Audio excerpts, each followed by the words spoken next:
Question about your first job. I'm assuming first job in the industry. How do you know if you should take that job or not?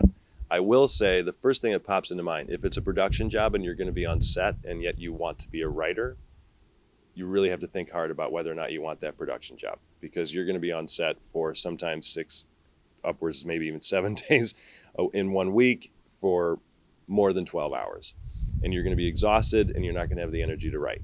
If this is a long-term production gig, it's going to be many of those days where you're working very, very long days and you're just not going to have time to write. So I think it depends on your priorities, what it is that you want long-term. You know, life doesn't always work out the way you plan, which I think is a good thing. You have to have a little bit of faith and let go just a little. But I think it depends on your priorities. What is it that you want for the long term for your career? What do you feel happy doing?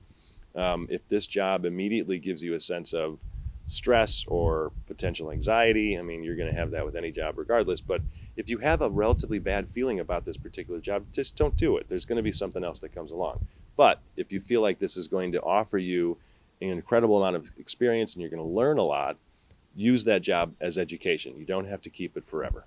What are some industry terms or industry customs that writers should be aware of before sitting down with an industry professional of some kind? Really tough question, because there are so many. There's no way I could list all of them, and there's no way I know all of them. I don't know all of these terms. You know, a term like a general, it means a general meeting, and all that is just you're sitting down with someone, getting to know the executive or the manager, et cetera, and they're, vice versa. Do you like this person too? It's not necessarily a pitch session.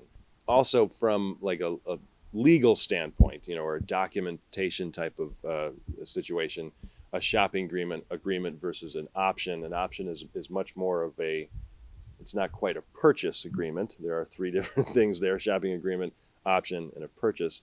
The purchase agreement would be happening after the option, because that usually happens when there's financing and they're actually finalizing the option.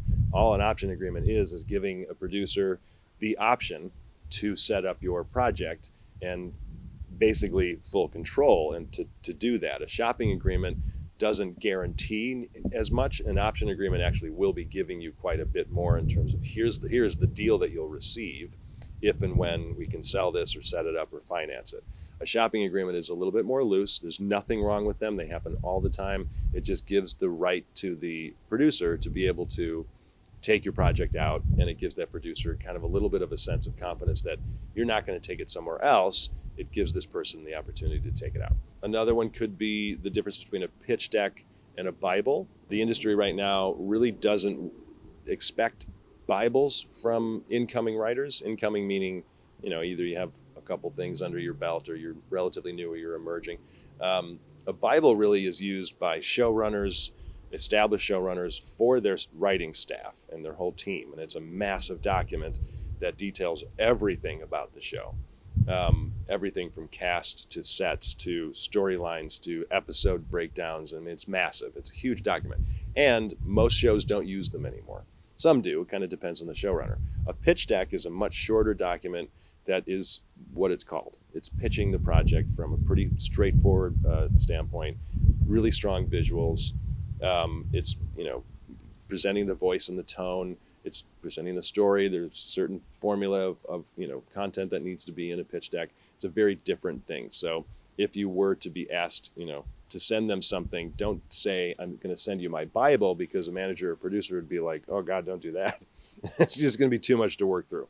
A pitch deck is much more expected.